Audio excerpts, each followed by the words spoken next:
चंद्रकांत खैरे यांनी पुन्हा एकदा अंबादास दानवे यांच्यावरती टीका केली आहे। छत्रपती संभाजीनगरचा हा महासंग्राम ज्यावेळेला आपण बघत होतो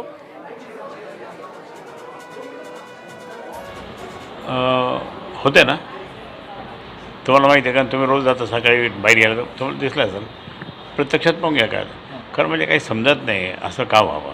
आज आपण जर समजा एकत्रपणे बसलो, लढलो, चर्चा केली, आता उपनेते पण आलेले आहे आपल्याकडे, सुभाष पाटील साहेब, बाकीचे अनेक जण आहेत जे आहेत, त्यांच्याबरोबर बसून त्यांनी प्लॅनिंग केली पाहिजे का नाही, ती झालेली नाही आहे, म्हणून हा पराभव झाला।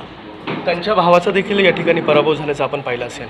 हो, त्यांच्या भावाचाही पराभव झाला, बरोबर आहे, भावाला सुद्धा निवडून आणू शकले नाही ते, असं झालं त्या। खरं तर कालच तुम्ही सांगितलं होतं की आता आज पूर्ण चित्र स्पष्ट झालेलं आहे, तुम्ही एक पत्रकार परिषद देखील घेणार आहात त्याच्यावर। नाही, ते असं बोलावं लागतं, परंतु प्रत्यक्षात आता आम्ही बसू सगळे चिंतन मनन करू, म्हणजे जे आहे पदाधिकारी